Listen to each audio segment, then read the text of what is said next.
Hello, I've been facing a challenge in my business recently, and I'm hoping you can help me out. Of course, I'd be happy to assist. What seems to be the issue? Well, I've been struggling to increase customer retention. Our churn rate has been steadily rising, and it's affecting our bottom line. I see. Let's start by analyzing why customers might be leaving. Have you collected feedback from churned customers? Yes, we have, and it seems that many are citing a lack of engagement with our product and poor customer support as reasons for leaving. That's valuable insight. To address this, you could consider enhancing your onboarding process and providing proactive customer support. Additionally, have you explored implementing a loyalty program to incentivize repeat business? We haven't explored that yet. How about marketing strategies? Should we focus on acquiring new customers instead? It's essential to strike a balance between customer acquisition and retention. We can discuss marketing strategies to attract the right audience while concurrently improving your customer retention efforts. Let's work on a holistic plan to address these challenges together. That sounds like a solid plan. I appreciate your guidance. I'm glad to help. In addition to refining your onboarding process and customer support, let's also consider leveraging data analytics to gain deeper insights into customer behavior. This can help personalize your offerings and communication to better engage your existing customers. That's a great idea. What about scalability? I'm concerned that as we grow, these issues will become even more challenging. Scaling is a valid concern. We can create a growth plan that includes strategies for scaling your operations and ensuring that your customer retention efforts are adaptable to your expanding customer base. This might involve investing in technology solutions and optimizing your team's workflows. Excellent. I'm looking forward to working on these solutions with you. How soon can we get started? Let's schedule a follow-up meeting this week to delve deeper into your specific business needs and start crafting a tailored plan. We'll work together to overcome these challenges and set your business on a path to sustainable growth. Sounds like a plan. Thank you for your expertise. I'm feeling more confident already. I'm excited to embark on this journey with you. Before our next meeting, please gather any relevant data and information on your current processes and customer feedback. This will help us hit the ground running and make our discussions more productive. Will do. I'll ensure we have all the necessary information ready. Thanks again for your support, and I'm looking forward to making positive changes in my business. It's my pleasure, and I believe together we can address your challenges effectively. Remember, problem solving is an ongoing process, and I'm here to provide continuous support and guidance as your business evolves. Feel free to reach out if you have any questions or concerns in the meantime. I appreciate that, and I'm eager to get started. Let's take our business to new heights. Absolutely, let's do it. I'll be in touch soon to schedule our next meeting. Until then, take care and stay focused on your goals. Hey Noah, how's your day going? Not too bad, Lily. Just got back from a walk with Max, and he had a blast at the park. How about you? Oh, the usual routine with Bella. She's been a bit mischievous today, though. Mischievous? What did Bella do this time? Well, I caught her trying to dig a hole in the backyard again. It's like she's on a mission to reach the center of the earth.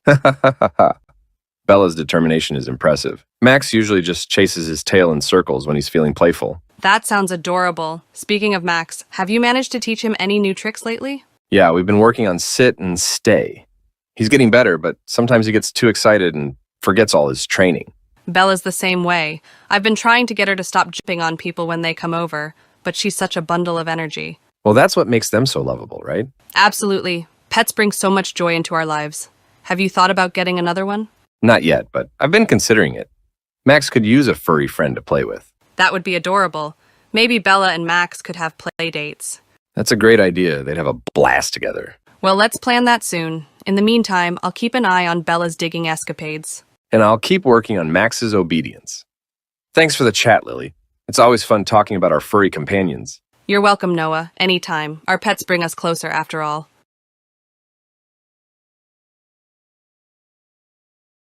Good afternoon, Principal Smith. I wanted to discuss school safety today as it's been on my mind lately. Good afternoon, Mr. Johnson. Of course, I understand that safety is a top priority for all parents. What specific concerns do you have? Well, I've heard about recent incidents at other schools, and it's made me worry about our own. Are there any new safety measures in place here? I completely understand your concerns, Mr. Johnson. Rest assured, we take safety very seriously. We've implemented several measures to ensure the well-being of our students. First, we have updated our security system with surveillance cameras and secured entrances to monitor who enters and exits the school premises. That's reassuring. What about emergency preparedness? We conduct regular drills, including fire, earthquake, and lockdown drills, to ensure our students and staff are well prepared for any situation. We also have a comprehensive emergency response plan in place. That's good to hear. What about bullying and harassment? How is that addressed? Bullying and harassment are not tolerated here. We have a dedicated team of counselors who work closely with students to address any concerns. We also have an anonymous reporting system to encourage students to report any incidents they witness or experience. That's comforting to know. And what about the mental health of our students? Mental health is a top priority as well. We have a counseling program that provides support to students who may be struggling emotionally or socially. Our teachers and staff are also trained to recognize signs of distress and can refer students to appropriate resources. Thank you for addressing my concerns, Principal Smith. It's reassuring to know that the school is taking these steps to ensure the safety and well-being of our children.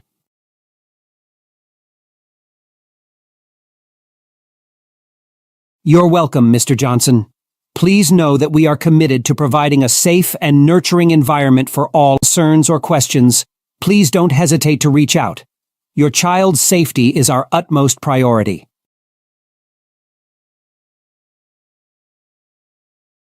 In the ever-evolving landscape of education, the realm of remote learning has witnessed a wave of innovative transformations. As the world adapts to the changing dynamics of education, educational institutions, teachers and technology experts are embracing groundbreaking approaches to make remote learning more engaging and effective for students of all ages. One of the standout innovations is the integration of augmented reality and virtual reality technologies into online classrooms. These immersive experiences provide students with a hands-on, interactive learning environment, transcending the limitations of traditional remote learning. Students can explore historical sites, dissect virtual specimens, or engage in real-time simulations, significantly enhancing their understanding of complex subjects. Another remarkable innovation is the increased use of artificial intelligence, AI, to personalize the learning experience. AI algorithms analyze students' performance and tailor content to their specific needs, ensuring that no one gets left behind. These intelligent systems provide instant feedback and suggest additional resources for struggling students while challenging high achievers with advanced material.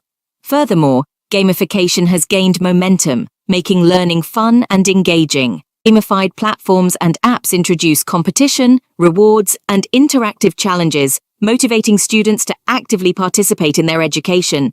This approach not only fosters a sense of achievement, but also promotes better retention of knowledge. Educators and students alike are embracing these innovations, which are revolutionizing remote learning and opening doors to new, exciting possibilities for the future of education.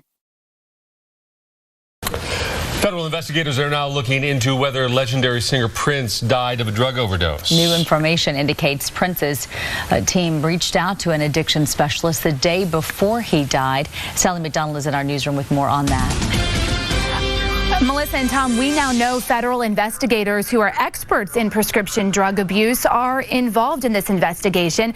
Prince's people had also contacted Dr. Howard Kornfeld, a nationally known addiction specialist in California, the day before he died. They told the doctor Prince was dealing with a grave medical emergency. The doctor couldn't fly out right away, so he sent his son Andrew, who works at their addiction clinic, to explain how the treatment would work. When Andrew arrived at the estate the next morning, he, along with 2 staff members, discovered Prince dead. According to police, Andrew Kornfeld was carrying a small amount of medicine that's sometimes given to patients with addiction issues. Prince's death is exposing the continuing problem of prescription drug abuse and raising the question of whether he received appropriate care. Here to talk about that is Dr. Michael Sprintz of the Sprint Center for Pain and Dependency. Good morning to you. Good morning. How are you, Sam? I'm doing well, thank you. So if a patient is having what was described as a grave medical emergency and he reaches out to an addiction specialist. What's the responsibility of that addiction doctor? Well, initially the job of the addiction doctor is try to assess what's going on with the patient and what's happening. In this situation, the addiction doctor, it wasn't a face-to-face meeting. He was in another state, and so he was a little bit limited in being able to really understand the extent of the situation. In any medical emergency, it's always important that that the person goes to either the emergency room or get some immediate assistance, call 911 in a medical emergency. And I think at the point when they were having the phone conversations, obviously it was clear that he was having problems, Prince was having problems, and was looking for support. And I don't know exactly what the nature of the conversation was, but I think at that point it's about the assessment to determine it and then put together a treatment plan. Right. Let's talk about the treatment options out there. What are the options available for people to manage their pain, just, not just the opioids?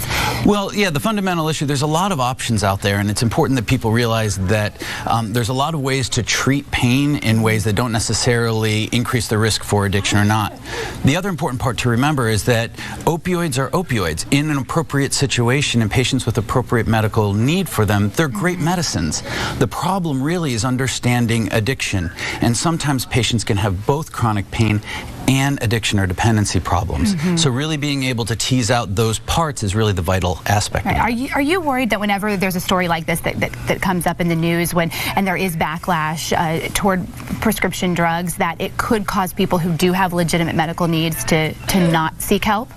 Yeah, and it goes on both places. People with legitimate medical needs are seeking help. They're trying. The problem that we're experiencing right now is that there's a concern among doctors about prescribing, and so I think it's really important to educate both physicians and the public about the issue of addiction and dependency as well.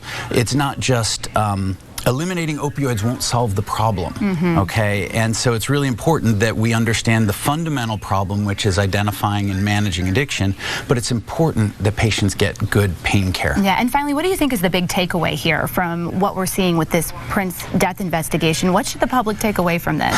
Well, I would say what the public should take away from it is the importance of getting help soon. When there's someone that we love who has a problem, oftentimes with addiction, we're in denial, and with someone like Prince, it's really hard because everyone is surrounding him. He's a celebrity, and so it's very hard to get help. He was protecting his privacy, is what a lot of people believe, and that's maybe why he didn't reach out and call 911. He was protecting a lot of things. And so for the public, the best thing that I could suggest is that if there's someone that you know who does have a problem, talk with them early, try and get them help. There's a lot of ways to get help that your life isn't over. Your life, there's this amazing thing about dealing with addiction, and life gets better, but in the middle of addiction, you don't know it. Right. All right, Dr. Michael Sprintz, we're still waiting on autopsy results to come out. Those should take a couple more weeks. From the Sprintz Center for Pain and Dependency, we're going to send it back to you, Tom and Melissa. It's such a powerful opportunity to use this as a cautionary tale for others who may be having the same experience. Anytime something like this happens, I think it's so important for us to learn from it, and it was good information Sally was able to bring us. Access to clean water remains a critical challenge in sub-Saharan Africa, where millions of people continue to grapple with the devastating consequences of water scarcity and contamination. Despite some progress in recent years, a substantial portion of the population still lacks reliable access to safe and clean drinking water sources. This crisis is exacerbated by a combination of factors, including rapid population growth, inadequate infrastructure, and the impacts of climate change. Rural communities are disproportionately affected, with women and children often bearing the burden of walking long distances to fetch water from unsafe sources, such as contaminated rivers or shallow wells, which poses serious health risks. Waterborne diseases like cholera, dysentery, and typhoid remain prevalent due to these unsanitary conditions, causing widespread suffering and, in some cases, even death. Additionally, the lack of access to clean water hinders economic development and perpetuates a cycle of poverty as individuals, particularly women and girls, spend a significant portion of their time fetching water instead of pursuing education or income-generating activities. Addressing this crisis requires a multifaceted approach, encompassing investments in water infrastructure, education on sanitation and hygiene, and the development of sustainable water management practices. International organizations, governments, and local communities must collaborate to ensure that every individual in sub-Saharan Africa can exercise their fundamental right to clean water, thereby improving health, promoting economic growth, and fostering overall well-being across the region.